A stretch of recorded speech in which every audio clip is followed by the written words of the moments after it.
스가랴 10장 1절에서 7절까지의 말씀을 나누겠습니다.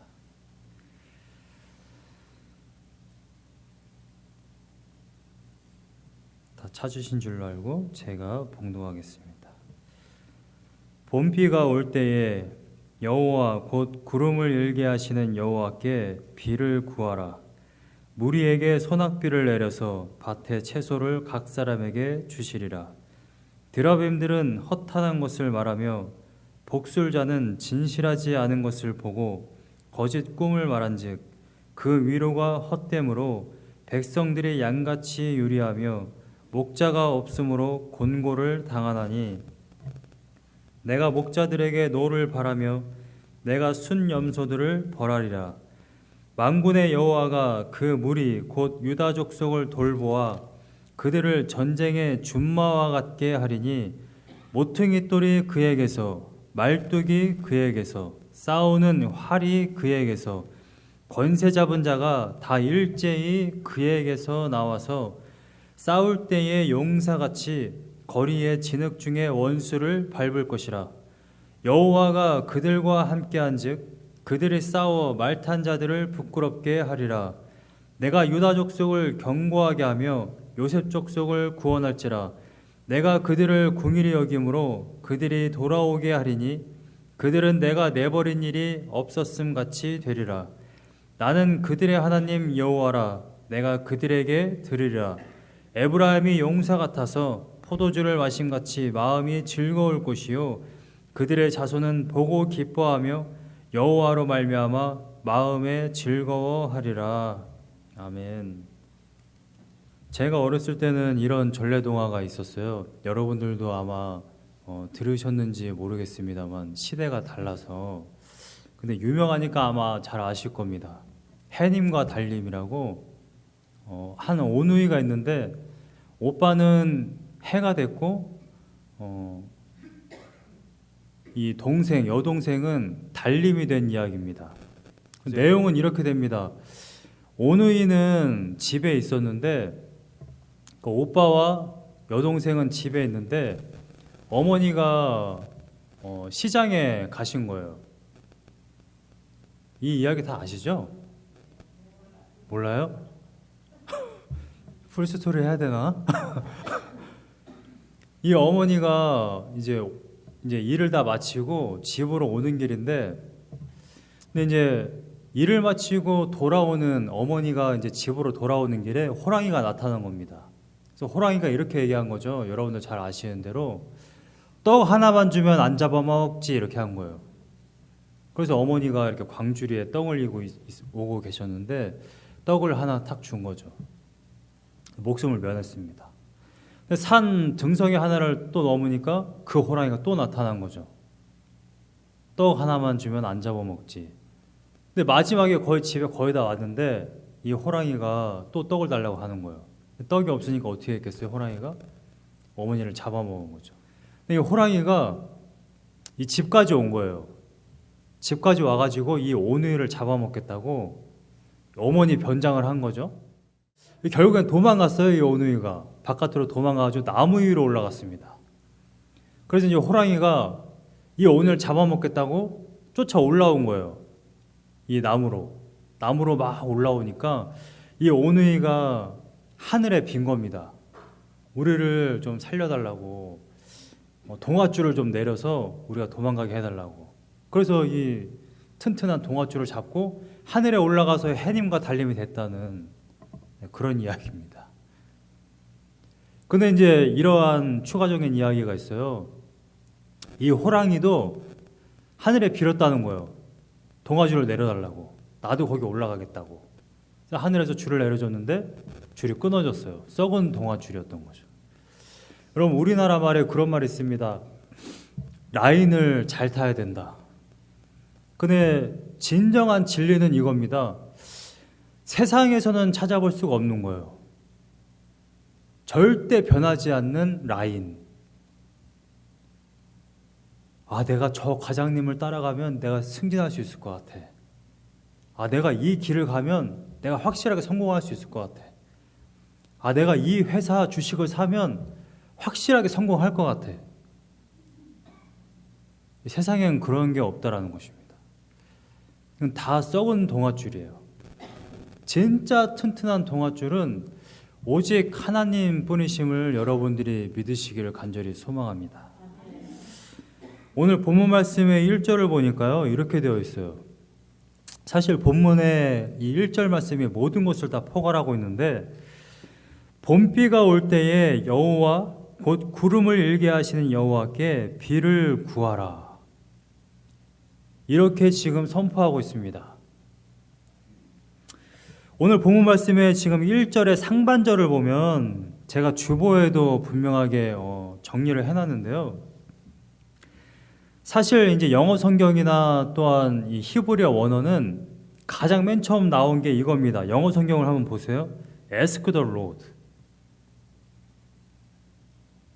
주님께 구해라. 원어는 야훼, 하나님의 이름을 정확하게 지칭하고 있습니다. 제가 왜 하나님의 이름을 정확하게 지칭하고 있다라는 표현을 쓰냐면, 성경은요, 모든 신을 포괄하는 엘이라는 표현을 쓸 때가 있어요. 하나님에 대해서. 그런데 정말 다른 신들과 달리 우리가 섬기는 그 하나님을 지칭할 때에는 하나님 이름을 정확하게 씁니다. 야훼라는 이름을 써요. 야훼라는 이름을 2번 지칭하고 있습니다. 오늘 본문의 1절 말씀을 보면 우리가 누구에게 구해야 하느냐? 야훼 하나님이다. 다른 모든 종교가 섬기는 신은요, 자신들이 만들어 놓고 자신들의 상상한 신이고요, 기독교가 말하는 신은 하나님이 직접 자기 계시를 한 그 신입니다. 예수 그리스도시고요, 그 다음에 야훼 하나님이에요. 결국엔 보시게 되겠지만, 누구한테 우리가 기도를 해야 하느냐, 우리가 간구해야 되느냐, 누구를 의지해야 되느냐, 이것을 확실하게 알아야 한다는 것이 바로 오늘 본문의 초점입니다. Ask the 야훼. 우리가 누구한테 구해야 되느냐? 야훼 하나님이다 라는 것입니다. 본문 말씀의 2절 말씀을 보면 우리가 왜 야훼 하나님께 구해야 되는지 3가지 이유가 나옵니다. 2절 말씀에 3가지 이유나 있나? 이렇게 생각이 드실 수 있지만, 대상이 지금 일단 2 나오고요, 그 다음에 또 다른 이유는 이어서 말해보자면 목자가 없기 때문에 야훼 하나님께 구해야 된다는 것인데, 2절 말씀을 보면 첫 번째는 드라빔이라는 것이 나옵니다. 드라빔. 드라빔 많이 들어보셨죠? 창세기 이미 31장에 나타나는데, 가장 먼저 나타나는 게 제 기억에는 창세기 31장이에요. 야곱이 자신의 외삼촌 라반에게 가서 일을 하다가 결국 이제 그 처와 자식을 두고 나올 때에 라헬이 자신이 아버지가 섬기고 있던 그 드라빔을 가지고 나오는 그런 장면이 나옵니다. 드라빔이 뭔지 아십니까? 드라빔 저도 잘 몰라요. 그런데 이제 성경 사전들에 좀 나와 있는 자료가 있어가지고 준비해봤습니다. 한번 보여주시겠습니까? 이렇게 생겼어요. 드라빔. 크기는 굉장히 다양합니다. 뭐 사람처럼 크다, 아니면 이렇게 작다라는 성경을 보면 표현들이 있는데, 보면은 일단 왼쪽을 보시면은요, 여러분들 편의 왼쪽을 보시면 좀 흉측하죠. 흉측한데 동물 모양을 하고 있습니다. 무슨 동물인지 도저히 알 수가 없어요. 근데 굉장히 혼합된 형태인데, 뭐 토끼 같기도 하고 늑대 같기도 하고 뭐 그렇습니다. 그 다음에 오른쪽에 있는 그림은 사람의 모습을 하고 있습니다.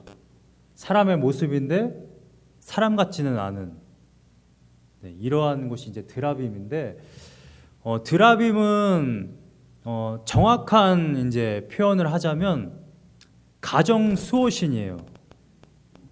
가정수호신. 이것이 성경에서 말하고 있는 드라빔입니다. 그래서 가정수호신을 만약에 우리나라처럼 조상을 섬길 수도 있어요.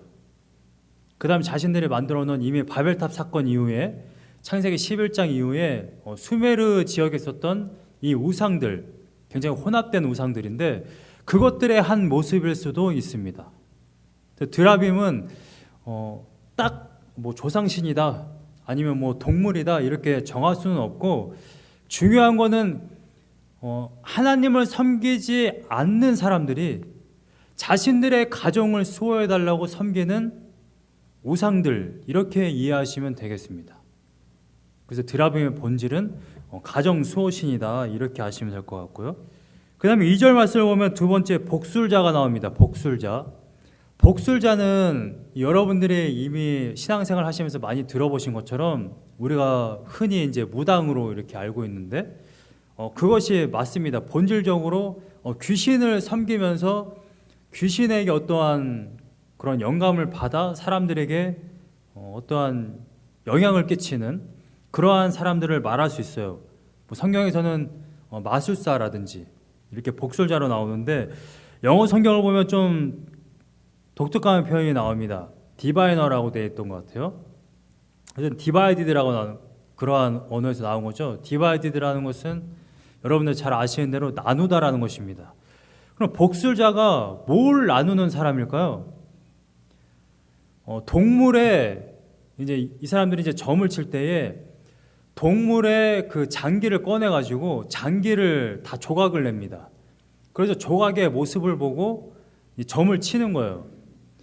오늘 본문 말씀의 이 복술자는 기본적으로는 동물의 간을 꺼내 가지고 간을 이제 조각 내 가지고 점을 치는 그러한 사람들을 말하고 있습니다만 본질적으로 귀신을 섬기면서, 그러니까 한마디로 사탄을 섬기면서 사탄이 주는 영감에 의해 어떠한 사람들에게 영향을 끼치는 그러한 사람들을 말하고 있습니다. 복술자는 진실하지 않은 것을 보고 거짓 꿈을 말합니다. 그래서 그 위로가 헛되다라고 지금 선포하고 있습니다. 또 하나의 이유는 이겁니다. 백성들이 양같이 유리하며 목자가 없으므로 곤고를 당하나니, 이스라엘 백성이 지금 지도자가 없다라는 거예요. 예수님이 이 땅에 임하셨을 때에 나는 선한 목자다라고 말씀하시면서 자신이 온 이유에 대해서 분명하게 말씀하십니다. 많은 양들이 목자가 없어서 방황함으로 내가 왔다. 참 목자가 왔다. 참 지도자가 왔다. 이렇게 말씀하시죠.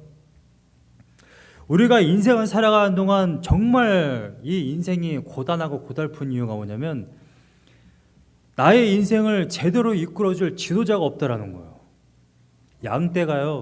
양떼가 들판을 거닐면서 풀을 뜯어먹고 다시 집으로 돌아오고 이러한 과정이 있어야 되는데 목자가 없으면 어떻게 되느냐? 이리가 나타나면 이리한테 잡혀먹히고요. 양은 근시라서 바로 1m 앞을 못 봅니다. 바로 자기 앞에 있는 양의 그 꼬리만 볼 수 있어요. 그것만 보고 따라가거든요. 밖에 나가서 들판에서 목초를 뜯어먹다가 다시 집으로 돌아올 수 없는 게 양입니다. 목자가 없으면요 절대 집으로 돌아올 수가 없어요. 목자 없는 양이라는 것은 이런 거예요. 양이 온전히 평안하게 살 수 없는 상태를 이야기하는 겁니다. 그리고 어디로 갔다가 어디로 와야 하는지를 알 수 없는 상태예요. 그래서 3절 말씀에 이렇게 말하고 있습니다. 내가 목자들에게 노를 바라며 내가 순념소들을 벌하리라. 자, 3절 말씀을 보니까 2절 말씀에서 양들이 목자가 없어서 유리하는 이 상태는요, 가만히 보니까 목자가 정말 없어서 하는 이야기가 아니었던 거죠. 3절 말씀을 보니까. 이건 무슨 말이에요? 목자가 있긴 있는데 양한테 유익이 되는 목자가 아닌 거예요. 이런 목자를 뭐라고 말해요? 거짓 지도자라고 이야기합니다. 거짓 목자. 양을 들판에 먹이로 들판을 뜯어먹으라고 딱 내놨는데 이리가 딱 나타나니까 가만히 있든지 도망가든지 하는 목자.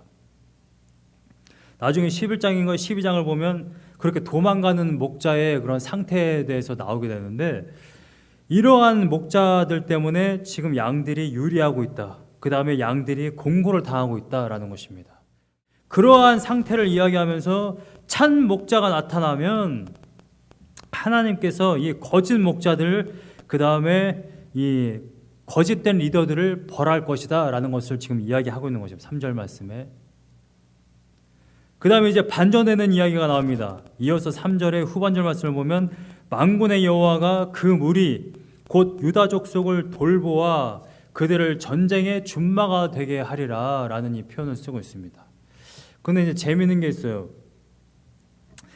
3절에 내가 목자들에게 노를 바라며 내가 순념소들을 벌하리라 라고 했을 때 이 벌하리라 심판을 이야기하는데 벌할 것이다 라는 이 원어의 단어와 그 다음에 유다 족속을 돌볼 것이다 돌보아 라는 이 원어의 단어는요 같은 단어입니다. 히브리어 단어가 이러한 용법이 있다라는 것을 제가 말씀드리려고 하는 것이 아니라 하나님은요 하나님이 누군가에게 왔을 때 이 벌하리라라는 단어와 돌보아라는 이 단어는 파카드인데 파카드의 이 원어 사전을 보면 이러한 표현이에요. visit, look at, attend to, 그 다음에 observe. 하나님이 오셨을 때, 하나님께서 지켜보고 계실 때, 하나님이 찾아오셨을 때 이 하나님은 죄가 없으신 분이시고 또한 만유의 주권자 되십니다. 이 하나님이 죄인에게 찾아오셨을 때에 우리가 죄가 있는 상태면 죄 때문에 도말하게 돼요. 심판을 당합니다. 죄가 없어지면 어떻게 될까요? 하나님의 백성이 되는 겁니다. 하나님과 관계를 맺을 수 있는 거예요. 그러면 하나님께서 오셨을 때에 내가 목자들에게 노를 바라고 내가 순년소들을 벌하리라라는 것은 여전히 죄 가운데 있는 사람들을 이야기하는 것입니다. 그 다음에 내가 유다 족속을 돌볼 것이다 라는 이 말은 어떤 매개체가 있다는 것이죠. 유다 족속이라고 해서 이스라엘 백성이라고 해서 하나님께서 무조건 돌보시고 그 모든 죄를 용서하시고 그럴 수 있는 것이 아니거든요. 그러면 무언가가 있어야 된다는 거예요. 유다 족속은 하나님의 보호를 받으려면. 그래서 이어서 보시면 오늘 본문 말씀에 4절 말씀을 보면 이러한 표현이 있습니다. 3절을 이어서 봐야 되는데 3절 초반에 보면 유다 족속을 보호하시고 돌보심으로 말미암아 그들을 전쟁의 준마와 같게 할 것이다. 4절 말씀을 보면 이어서 이렇게 되어 있죠. 모퉁이 돌이 그에게서, 여기서 말하는 그는 영어 성경을 보면 이렇게 되어 있습니다. From Judah, 유다 족속으로부터 모퉁이 돌이 나온다라는 지금 이야기하고 있는 겁니다. 유다 족속으로부터 말뚝이, 그 다음에 유다 족속으로부터 싸우는 활이, 권세 잡은 자가 다 일제히 그에게서 유다 족속으로부터 나온다. 자, 뭘 말하고 있는 것일까요? 네, 메시아 예수 그리스도를 이야기하고 있는 것입니다.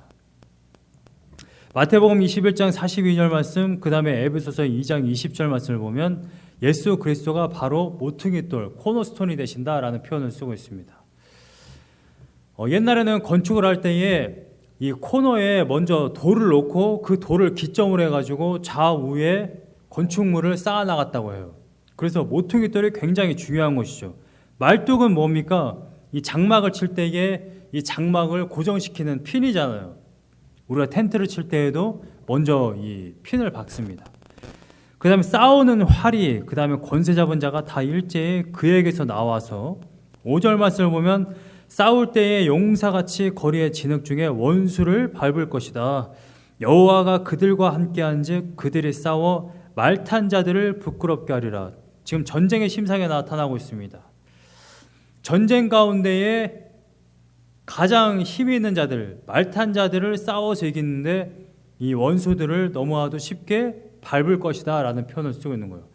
메시아 예수 그리스도가 오시면 악한 모든 세력은 이미 원시복음 창세기 3장 15절에서 말씀한 것처럼 예수 그리스도가 오시면 뱀을 머리를 밟게 되는, 원수를 밟게 되는 그러한 상황이 연출되는 것이죠. 유다 족속에서 전쟁의 준마가 나타난다. 이 전쟁의 준마라는 이 이미지를 지금 예수 그리스도를 나타내는데 지금 사용하고 있습니다. 준마라는 것은 위험이 있는 말, 전쟁의 준마, 그러니까 전쟁터에서 가장 힘 있는 말을 지금 이야기하고 있는데 승리를 이끄는 말, 그러니까 말 중에서도 가장 힘이 있어서 장수들을 마음껏 승리할 수 있도록 하는 이 말을 지금 메시아를 설명하는데 지금 보여주고 있는 것입니다. 전쟁의 준마와 같게 할 것이다. 지난주에 이 9장 말씀에는 이 메시아가 이스라엘 성에, 예루살렘 성에 입성하는 내용이 나왔습니다. 나귀를 타고 입성하시는 그 예수 그리스도를 지금 보여줬어요. 오늘 10장 말씀은 이러한 내용입니다. 그 메시아가 이 땅에 오셔서 어떠한 일을 행하시느냐. 여러분들이 이 초점을 놓치지 않고 말씀을 읽기 원합니다. 9장 말씀은 메시아가 예루살렘 성에 입성하시는 내용이에요. 메시아가 어떻게 오시는가, 어떻게 입성하시는가. 겸손하게 나귀를 타고 입성하신다. 10장 말씀은 예수님이 이 땅에 오셔서 이 메시아가 하시는 일이 무엇이냐, 원수를 밟는 것이라는 것입니다. 그 다음에 10장 6절과 7절 말씀을 보면 그 선민들은 구원하시는 내용이 있어요.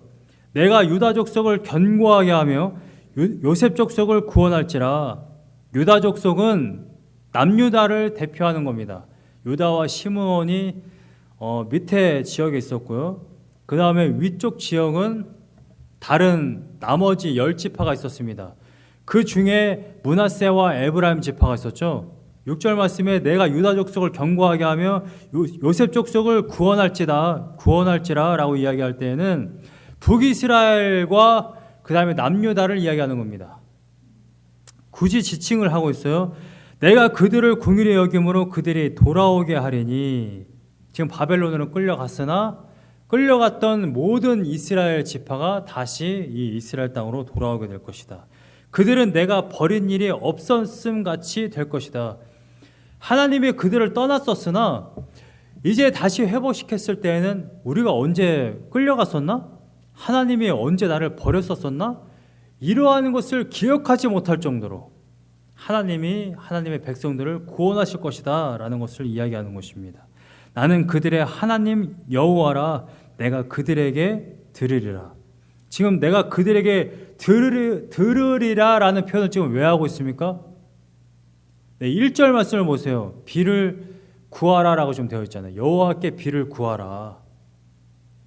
그래서 내가 그들의 기도를 들을 것이다 라는 것을 지금 이야기하고 있는 거예요. 야훼 하나님께 비를 구해라. 그리고 내가 너희들의 기도를 들을 것이다 라는 지금 이야기를 하고 있는 것입니다. 그래서 내가 너희들의 기도를 들으면 7절 말씀에 이어지는 것이 이거예요. 에브라임이 용사 같아서 포도주를 마심같이. 에브라임, 이스라엘 백성이 바벨론으로 끌려갔을 때에 이스라엘 백성은 어떠한 신분이었냐면 노예 신분이었어요. 노예와 용사는 완전히 다른 겁니다. 노예는 굉장히 피동적이고요. 그 다음에 용사는 능동적입니다. 그 다음에 힘이 있고요. 그 다음에 굉장히 강력한 그러한 존재를 이야기하는 거예요. 원래는 노예였고 끌려갔던 그러한 신분이 용사가 된다라는 것을 지금 이야기하는 것입니다. 그래서 비가 올 때에 하나님께 비를 구하면 하나님이 그 기도를 들을 것이다. 그 매개체는 뭐예요? 4절 말씀에 나온 것처럼 유다 족속으로부터 나오는 그 전쟁의 준마와 같은 자, 메시아 예수 그리스도 때문에, 예수 그리스도 때문에 너희들은 나에게 구할 수 있다. 구하면 내가 너희들의 기도를 듣고 에브라임이 용사 같아서 포도주를 마신 같이 마음이 즐거울 것이다.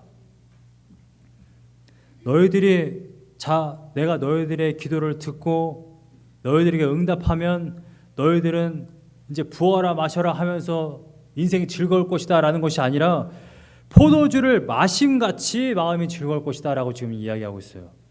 자, 포도주를 마심같이라는 표현을 왜 쓰고 있을까요? 술을 먹으면 어떤 상태가 되냐면,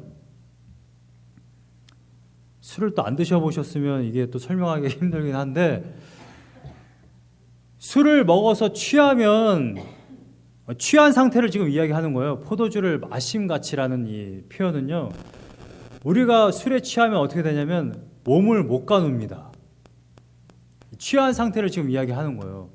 그러니까 우리의 지금 하나님이 우리들의 기도를 들으셔서 하나님의 응답을 하시면요, 우리들의 그러한 영적인 상태나 우리들의 삶이 어떻게 된다라고 지금 이야기하냐면 우리가 가눌 수 없는 기쁨을 지금 이야기하는 거예요. 하나님이 나에게 응답하셨네?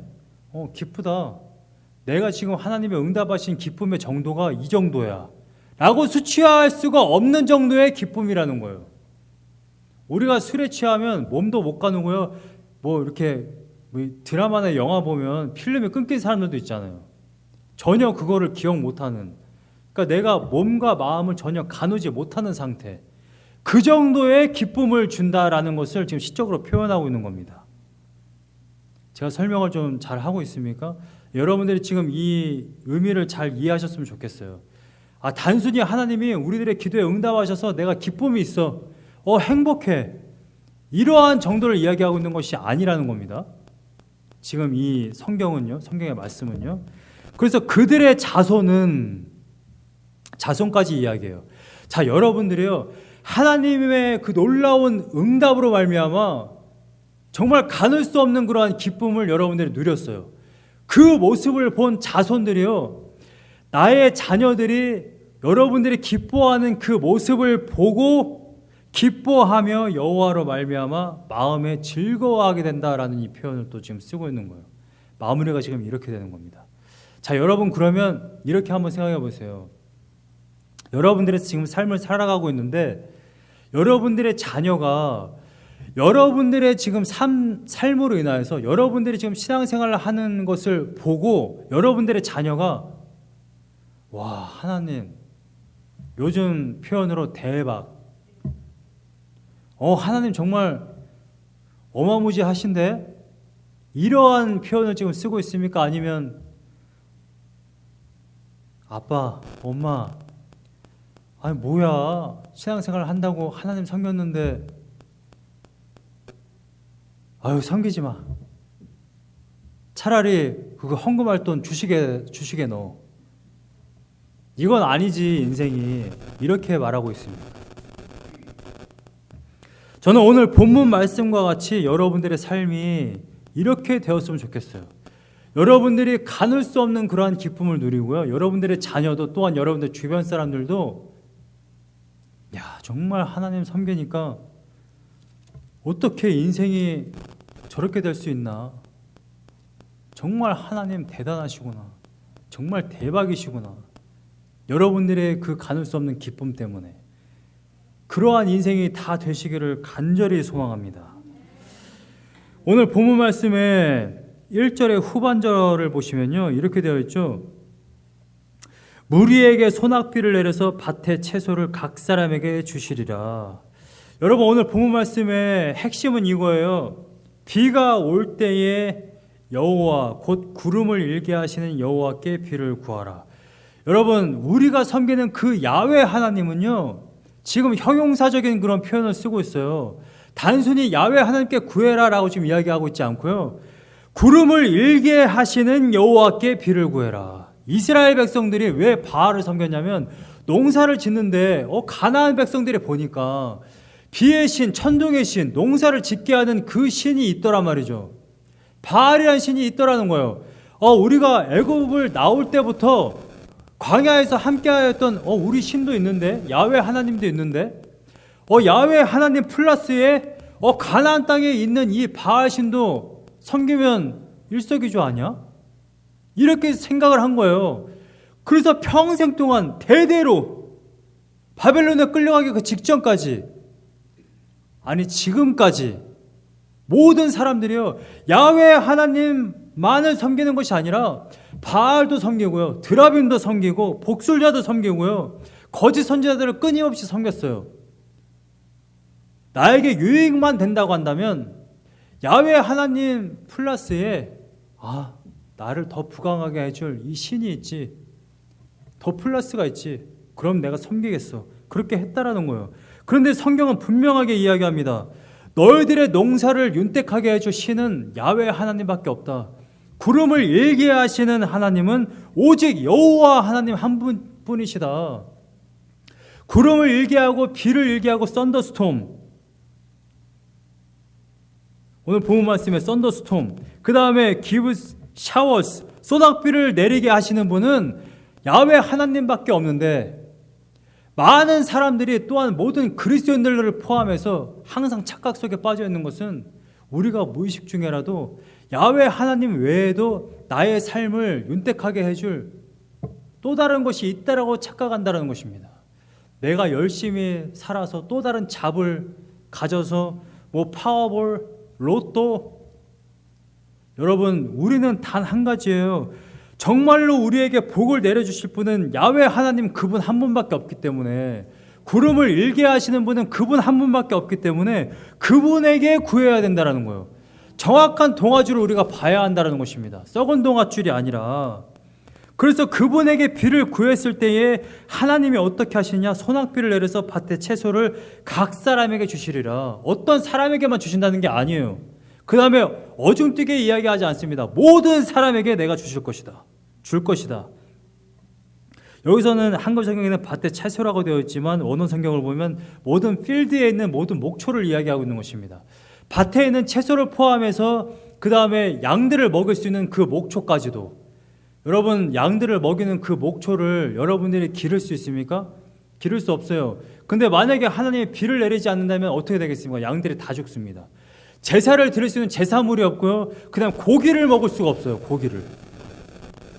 사람들이 이미 창세기 11장부터 계속해서 먹어왔던 그 고기, 우리가 먹을 수가 없다는 것입니다. 여러분 지금 대한민국 난리죠. 요소수 때문에. 요소수 대란이라고 말하지 않습니까? 요소수가 없어가지고 지금 화물차들이 셧다운하게 생겼어요. 화물차만 셧다운하는 것이 아니라 요소수가 들어가는 곳이 어느 곳에 들어가냐, 모든 산업 분야에 다 들어갑니다. 여러분 지금 칩을 못 만들어가지고 자동차가 지금 안 나오고 있어요. 원래는 우리나라가요, 한국 비료 공장이 있었다고 그래요. 삼성에서. 근데 70년대 이미 그걸 끊었다고 합니다. 나라에서 야 이거 돈 안 되니까 끊어버려. 그러니까 중국에 100% 의존했습니다. 100% 중국에 의존하다 보니까 중국이 야 너희들 이제 내가 요소수 안 보낼 거야 해버리니까 우리나라가 지금 어떻게 됐어요? 지금 한 달 후면 전부 다 셧다운이라는 거예요. 얼마나 심각한 상황인지 몰라요. 여러분 우리가 의존해야 할 것은요, 언젠가는 끊어질, 언젠가는 없어질 그러한 것들이 아니라는 거예요. 사람을 의지할 수 있겠습니까? 우리가 우리 자신의 어떠한 능력이나 체력 그런 것을 의지할 수 있겠어요? 제가 이번 주에 요즘 한 달 안에 갔다 온 병원이 아주 다양해요. 치과 가고 안과 가고, 안과 가서는 이런 소리 듣고 치과 가서는 이런 소리 듣고, 안과에서 너무 열이 받더라고요. 안과에서 안과 선생님이 나한테 이런 이야기 하는 거예요. 저더러 야 베네핏이 되는 회사에 취직해. 너 젊은 나이에 지금 눈이 이래가지고 어떻게 살아갈 수 있겠니? 나 목사다. 내가 목사인데 어떻게 지금 다른 일을 하냐? 안과 선생님이 나한테 이러더라고요. 야 그건 합의로 해. 열불이 올라오더라고요. 야 하나님께서 하신 일을 내가 지금 눈 때문에 목사직을 취미로 하고 베네핏이 있는 지금 딴 데 가서 지금 택배를 하라는 거야? 아 얼마나 속이 상하는지 모르겠어. 근데 와서 이제 우스갯소리로 그런 이야기 했어요. 야 나이 이제 고작 40인데 이빨에 문제 있어, 눈에 문제 있어, 귀도 잘 안 들려. 아니 한국말도 잘 안 들려. 이게 뭐 어떤 뉴스를 듣다가, 뉴스인데 분명히 아나운서 발음이 좋잖아요. 근데 무슨 말을 했는지 잘 못 알아듣겠는. 아내한테 자꾸 물어봐요. 여러분 지금 뭐라고 말한 거야 지금? 여보 지금 뭐라고 말한 거야? 여보 왜 자꾸 못 들어? 저도 왜 못 듣는지 잘 모르겠어요. 근데 정말 뭐 이상이 있는 건 아닙니다. 여러분 우리 자신을 의지할 수 있겠습니까? 언제 넘어져서 팔 부러질지 몰라요. 금방 저도 70대고 80대입니다. 다른 사람 의지할 수 있습니까? 우리들의 노력, 내가 가진 돈을 의지할 수 있습니까? 하나님께서 넘기시면 그냥 한순간에 없어지는데. 여러분 우리나라가 몇십 년을 아무 걱정 없이 살았어요. 한국 비료공장 없애도 잘 먹고 잘 살았단 말입니다. 그런데 어느 날 중국에서 그거 하나 끊는다고 하니까 온 나라가 셧다운 되게 생겼대요. 이게 말이 됩니까 이게? 그거 하나 때문에 국가 전체가 비상이 걸려야 되겠느냐고요. 도대체 뭘 의존하고 있었다라는 거예요. 여러분 우리는 우리가 의존해야 될 것을 정확하게 의존하는 것이 굉장히 중요합니다. 우리가 정말 허탄한 것, 드라빔, 복술자, 거짓 지도자, 성도님들 가운데 그런 분들 계세요. 목사를 의지하는 분들 계세요. 목사들은 제가 몇 번이나 말씀드렸습니다만 다 사꾼 목자예요. 진짜 목자는 예수 그리스도밖에 안 계십니다. 저 보세요. 사례비 받잖아요. 사꾼이잖아요. 예수님이 사례비 받습니까? 예수님은 사례비 안 받으시거든요. 오직 예수 그리스도, 오직 하나님, 우리가 의존할 분은 오직 하나님 뿐이십니다. 할렐루야. 여러분들의 자식도 의존할 수가 없어요. 저를 보세요. 지금 제가 부모님을 잘 봉양하고 있나. 자식을 의존할 수가 없어요. 친구를 의존할 수가 없습니다. 옆에 있는 성도님들, 여러분들이 사랑할 대상이지 여러분들이 의존할 수 있는 대상이 아닙니다. 괜히 옆에 있는 성도님 의존하다가 시험에 들지 마시고. 할렐루야. 하나님만 의존하는 귀한 신앙이 되시기를 간절히 소망합니다. 나의 마음 주의 성전이 되어 영원한 주의 말씀을 향해 주의 마음 있는 곳으로 나의 삶 주의 말씀을 따라